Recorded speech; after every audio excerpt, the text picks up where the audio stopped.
നടൻ ദിലീപ് നമുക്കറിയാം പ്രമാദമായിട്ടുള്ള ഒരു കേസിൽ അകപ്പെട്ടിട്ടുള്ള ഒരാളാണ്. അപ്പോൾ അതിനുശേഷം അദ്ദേഹത്തിൻ്റെ സിനിമകൾ കാണാൻ വലിയ താല്പര്യമൊന്നും ഞാൻ കാണിച്ചിരുന്നില്ല. അത് ഈ കേസിൽ ഉൾപ്പെട്ടുകൊണ്ട് മാത്രമല്ല, അദ്ദേഹത്തിൻ്റെ ചില നാലാം കിട എന്ന് നമുക്ക് പറഞ്ഞാൽ പോരാ, തീരെ തത്തറയായിട്ടുള്ള സിനിമകൾ പലതും പുറത്തിറങ്ങി കാണേണ്ട വന്ന ഒരു ദൗർഭാഗ്യം ഞാൻ അനുഭവിച്ചിട്ടുണ്ട്. അത് പ്രത്യേകിച്ചും പറയുന്നത് 2013, 2014 കാലഘട്ടങ്ങളിലാണ്. ഓക്കെ, അതിലേറ്റവും പ്രധാനപ്പെട്ട ഒരു സിനിമ എന്ന് പറയുന്നത് ശൃംഗാരവേലൻ എന്ന് പറയുന്ന ഒരു സിനിമയാണ്. ദ്വയാർത്ഥ പ്രയോഗങ്ങളും വൃത്തികെട്ട കോമഡികളും ഒക്കെ കൊണ്ടിട്ട് സമ്പുഷ്ടമായ ഒരു സിനിമയാണ് അതെന്ന് പറയുന്നത്. പിന്നെ എന്താണ്, ഒരു ദിലീപ് മേയറായിട്ടൊക്കെ വരുന്ന ഒരു സിനിമയുണ്ട്, തിരുവനന്തപുരത്തെ മേയറായിട്ടൊക്കെ അഭിനയിക്കുന്ന ഒരു സിനിമ, നാടോടി മന്നൻ. ആ നാടോടി മന്നൻ എന്ന് പറഞ്ഞ സിനിമയിലൊക്കെ ഇതേപോലെ തന്നെ തറ കോമഡികളായിരുന്നു. യഥാർത്ഥത്തിൽ 1992 ദിലീപ് സ്വന്തം സിനിമാ ജീവിതമൊക്കെ തുടങ്ങുന്നത്, ഇപ്പോൾ സിനിമയിൽ അഭിനയിച്ചൊക്കെ തുടങ്ങുന്നത്. പക്ഷേ അതിനുശേഷം അന്നേരം അദ്ദേഹം ജൂനിയർ റോളുകളിലൊക്കെ ആയിരുന്നു. അതൊന്നും വലിയ കുഴപ്പമുണ്ടായില്ല. കാരണം IAS കാരനായ മമ്മൂട്ടിയുടെ പെങ്ങളെ കല്യാണം കഴിക്കുന്ന ആൾ ഒക്കെ എന്നുള്ള ചെറിയ ചെറിയ റോളുകളായിരുന്നു. ആ റോളുകളൊക്കെ അത്യാവശ്യം കുഴപ്പമില്ലാതെ ചെയ്ത ദിലീപ് പിന്നീട് ദിലീപിൻ്റെ ഈ പറയുന്ന പഴത്തൊലിയിൽ ചവിട്ടി വീഴുന്ന കോമഡികൾ, ദ്വയാർത്ഥ പ്രയോഗങ്ങളിലുള്ള കോമഡികൾ, ഇതൊക്കെയാണ് ദിലീപിൻ്റെ ഒരു നിലവാരമനുസരിച്ച് സിനിമകൾ വന്നുകൊണ്ടിരുന്നത്. അതുകൊണ്ട് സിനിമകളൊന്നും കാണണം എന്ന് വിചാരിച്ചിരുന്നില്ല. പിന്നെ ഇടയ്ക്ക് രാമലീല എന്ന് പറയുന്ന ഒരു സിനിമ എനിക്ക് ഇഷ്ടപ്പെട്ടു. പക്ഷേ ബാക്കിയുള്ള സിനിമകളൊന്നും എനിക്ക് ഇഷ്ടപ്പെട്ടിരുന്നില്ല.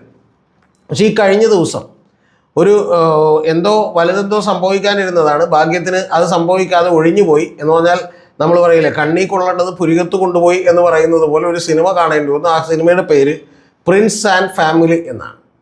ശരിക്കും പറഞ്ഞിട്ടുണ്ടെങ്കിൽ ഈ സിനിമ കാണാനുള്ള കാരണം, ഇതുപോലെ ഒരു റിവ്യൂ പറയണം അല്ലെങ്കിൽ ഒരു അബദ്ധത്തിന് കണ്ടുപോയതാണെങ്കിൽ പോലും ഇത് കാണണം എന്നെനിക്ക് തോന്നിയിരുന്നു. അതിൻ്റെ പ്രധാനപ്പെട്ട കാരണം, ഈ സിനിമയിലേക്ക് ഞാൻ വരാട്ടോ, അതിനു മുമ്പ് നിങ്ങളൊരു കാരണം കേൾക്കണം. അത് മസ്താനി എന്ന് പറയുന്ന ഒരു അവതാരികയുണ്ട്. ആ മസ്താനി എന്ന് പറയുന്ന അവതാരിക ഇരുന്ന് ഒരു മസ്താനിയുടെ ഒരു ഷോ ഞാൻ കണ്ടു. ആ ഷോ കണ്ടപ്പോൾ ഞാൻ അത്ഭുതപ്പെട്ടു. കാരണം ദിലീപേട്ടനെ കുറിച്ച് കൊടുത്ത് നൊമ്പരപ്പെട്ട് അവർ കരയുന്ന ഒരു രംഗം കണ്ടിരുന്നു. ഈ കരയുന്ന രംഗം, അതായത് ദിലീപേട്ടൻ ഒരുപാട് അനുഭവിച്ചു, ബുദ്ധിമുട്ടായിപ്പോയി, ദിലീപേട്ടൻ തിരിച്ചു വന്നപ്പോഴത്തേക്ക് എനിക്ക് വലിയ സന്തോഷമുണ്ടായി എന്നൊക്കെ പറഞ്ഞ് ഈ പെൺകുട്ടി ഇരുന്ന് കരയാണ്.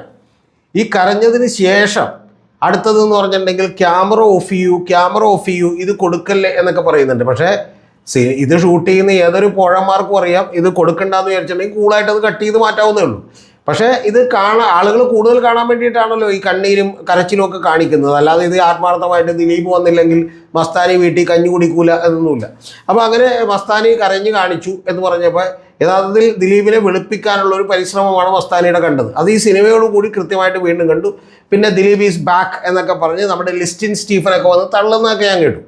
ലിസ്റ്റിൻ സ്റ്റീഫൻ തള്ളിയതിന് ഞാൻ അദ്ദേഹത്തെ കുറ്റം പറയില്ല. കാരണം അദ്ദേഹം ഒരു തള്ളു വണ്ടി തന്നെ നടത്തുന്ന ഒരാളാണ്. കാരണം അത് നടത്താതിരിക്കാൻ പറ്റില്ല. കാരണം പ്രൊഡ്യൂസർ എന്നുള്ള നിലക്ക് വലിയ തോതിൽ ഇതിനകത്തേക്ക് ഫണ്ട് ഇൻവെസ്റ്റ് ചെയ്തിട്ടുള്ള ആളുകളാണ്. പിന്നെ അദ്ദേഹം അതിനുശേഷം മാലപ്പടക്കം പൊട്ടുന്ന പോലെ എന്നൊക്കെ പറഞ്ഞ് ഈ സിനിമയുടെ ചടങ്ങിൽ പറഞ്ഞു ഏതോ നടൻ ഒരു വലിയ തെറ്റ് ചെയ്തിരിക്കുന്നു. വലിയ തെറ്റൊന്നും ചെയ്തില്ല. ലിസ്റ്റിൻ സ്റ്റീഫനോട് വല്ല തെറ്റും ചെയ്തിട്ടുണ്ടാവും. അല്ലാതെ ഇതിനേക്കാൾ വലിയ തെറ്റ് ചെയ്ത വൃത്തികെട്ടവന്മാർക്കെതിരെ ഒന്നും നാക്കനക്കാനായിട്ട് ലിസ്റ്റിനൊന്നും നട്ടെല്ലുമില്ല, അതിലുള്ള ചങ്കൂറ്റവുമില്ല. അതൊക്കെ കൊണ്ട് അതൊക്കെ വിട്ടേക്കും. ഇനി ഈ സിനിമയിലേക്ക് നമ്മൾ വന്നാൽ, ലിസ്റ്റിൻ സ്റ്റീഫനാണ് ഇത് പ്രൊഡ്യൂസ് ചെയ്തിട്ടുള്ളത്. അപ്പോൾ ഇവരിരുന്ന് ഇതിൽ ആകെ ചെയ്തേക്കൊണ്ട് ധ്യാൻ ശ്രീനിവാസനെ കൂടി വെച്ചിട്ടുണ്ട്. എന്ന് പറഞ്ഞാൽ ഒരു മീഡിയ ഹൈപ്പ് സോഷ്യൽ മീഡിയയിലേക്ക് കിട്ടാൻ വേണ്ടി ധ്യാൻ ശ്രീനിവാസനെ കൂടി വെച്ചിട്ടുണ്ട്. ധ്യാൻ ശ്രീനിവാസനൊന്നും ഒരു റോളും ഇതിനകത്തില്ല.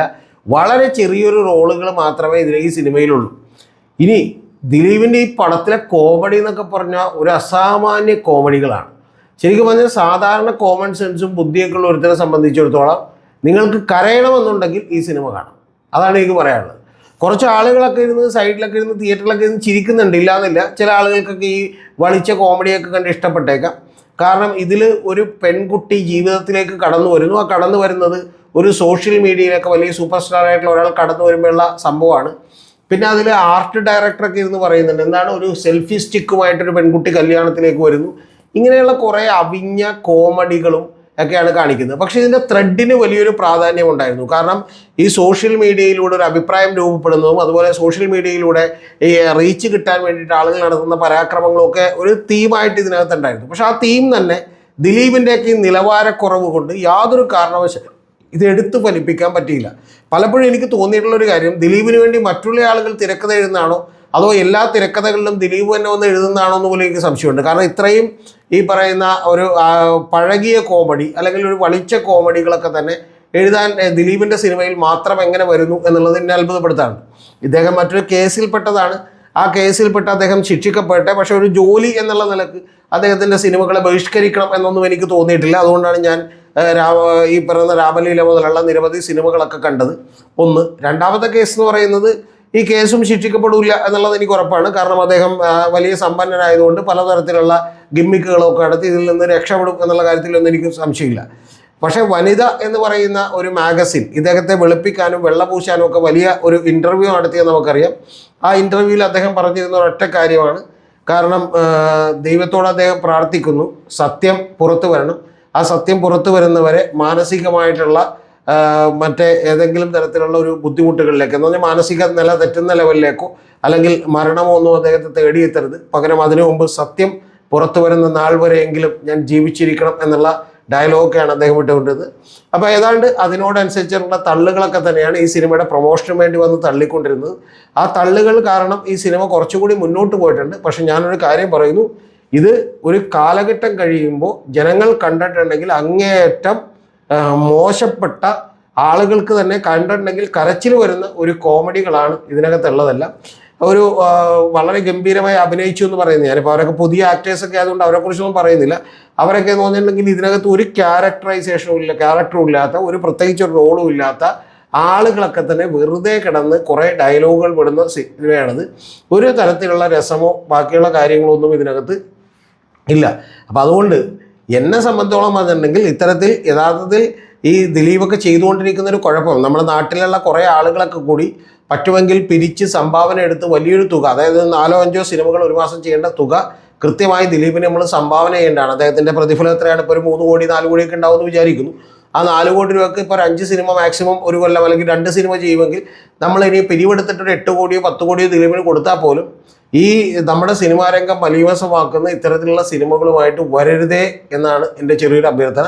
സത്യത്തിൽ എൻ്റെ കയ്യിൽ പണമില്ലാത്തതുകൊണ്ടാണ്, അല്ലെങ്കിൽ ഞാനിത് കൊടുത്തിട്ടാണെങ്കിലും ഈ സിനിമകൾ എടുക്കുന്നതിൽ നിന്ന് അദ്ദേഹത്തെ പിൻവാങ്ങിച്ചാൽ എല്ലാ കൊല്ലവും ഇത് ചെയ്താലും തെറ്റില്ല എന്നുള്ള അഭിപ്രായമാണ് എനിക്ക് നിങ്ങളോട് പറയാനുള്ളത്.